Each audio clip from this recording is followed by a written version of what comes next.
I want to introduce a rule to you, a general rule about writing, and I've probably told you this before. Everything you write is an attempt to do something to someone. Keep track of that. And the only writing which violates that rule is the stuff that you write in your personal journal and you expect nobody to ever see it again. The stuff in your personal diary. And even that, the something that you're doing to someone, you're doing it to yourself, and you're reminding yourself of what your life was like on the day that you're writing about. So that's not even a violation. So to be an effective writer, you need to know what the something is. Are you trying to inform people, make them laugh, get them to do something, get them to hire you, vote for your candidate? Are you writing up the results of a scientific research project? What are you doing? And you need to know who your someone is, what kind of language works with them, how much do they know, what is your relationship with them? Are they hoping to laugh, cry, take notes? What kind of communication are these people hoping for? So when you get clear about that, choosing sentences gets much easier. So we're going to work our way through those 6 sets and talk about which sentences might be better or at least more suited to some purposes than another. All of these are all of these are grammatically correct.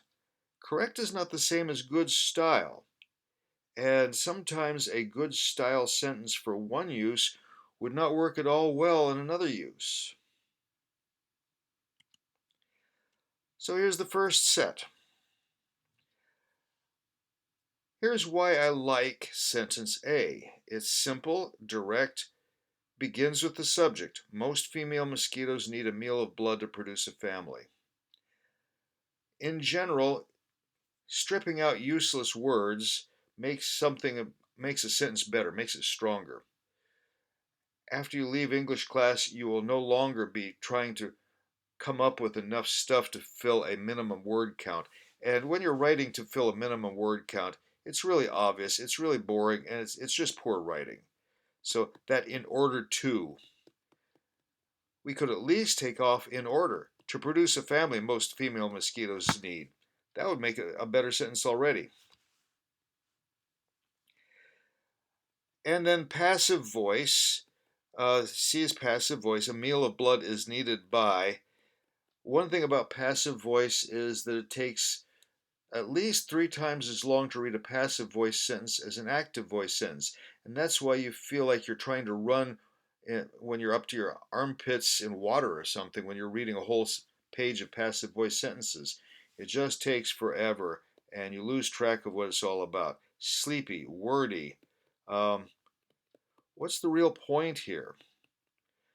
Now, I will say a little more about passive voice in 1 or 2 slides, but in general, if you don't need it, don't use it. Second set. Now here's where we ask the question, what is this piece of writing intended for? Is it a magazine article or is it a piece of scientific research?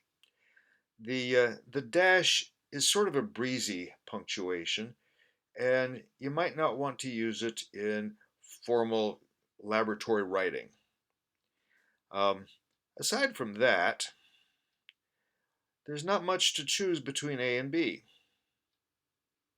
C, however, that doesn't appeal to me because it it's got that as a result of, and it's just a lot of extra words, a lot of extra words that don't do anything. Third set. Um, once again, I like the dashes in B, but what is called is that's just extra stuff.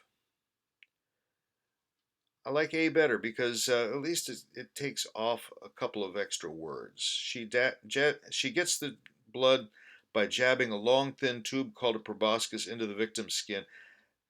Um, that's a very straightforward sentence. I like that.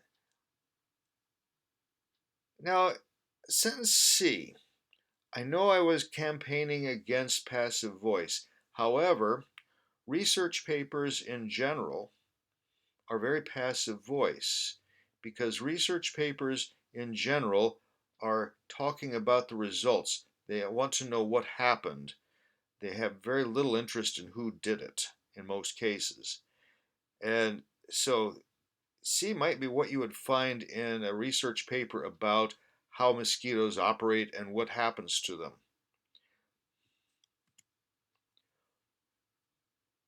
Fourth set. I already said this, but here it comes again. Um, what do you want to emphasize? Who's doing it? Is it the tube or how much stuff? That's the choice between A, B, and C. And I'm voting for C because the interesting thing here, the startling thing, is just how much blood this female mosquito is sucking up. So that puts that to the front. That really emphasizes it. Just by looking at it, you can see that's a whole lot shorter than the other two. That's nice. A isn't a bad choice either. Um, One of the odd things about this set of sentences, though, we've got a mosquito laying eggs, and we were doing what a literary person would call personification. She, her family, which is kind of odd when we're talking about an insect. And certainly odd if we're talking about an insect in a research paper. So I would try to get away from that. So that's why C is also a better choice. Here's set. These are all pretty interesting sentences. All pretty good. Your choice, depending on, as much as anything, depending on which one you like better. Sentence A is a really nice three-part parallel structure. Here are the three things that the saliva does. It irritates, it causes itching, and it spreads disease germs. That's a nice structure.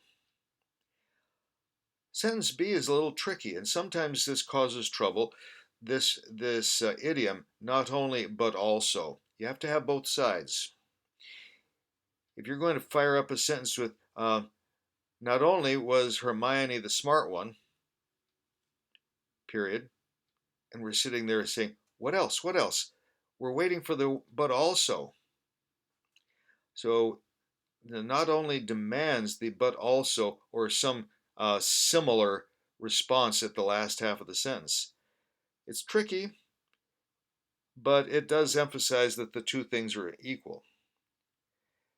And sentence C it's a nice straightforward sentence. By the way, it also feels a little more academic because it brings in that word irritant, a little more academic language. And once again, just by looking at it on the page, you can see that A and C a whole lot shorter than B. And finally, the male mosquito. Uh, my clear favorite is section C, or sentence C. We haven't talked much about those ing phrases, but an ing phrase, it's called an absolute phrase, to fire up a sentence is a really nice, sophisticated way to get things going. And this puts the whole issue of where the nourishment is coming from right up at the front of the sentence. I like A more than B because it gets to the main point earlier. I also like C because, as I said, I've been trying to decide whether these mosquitoes are persons or things, and is an insect a what or a who? It just avoids that in sentence C. It's also much more direct. Okay, we're going to look at those ing phrases. It's a very sophisticated way to fire up a sentence. Getting all his nourishment from flowers, the male mosquito doesn't need blood. Take a look at this. Here's how it works. The ing word is not really a verb because it doesn't change according to person, number, or verb tense. It needs a subject, though, and it's going to look forward in the sentence to the next logically possible something to be the subject. And in this case, it worked correctly. The male mosquito is the one getting all the nourishment.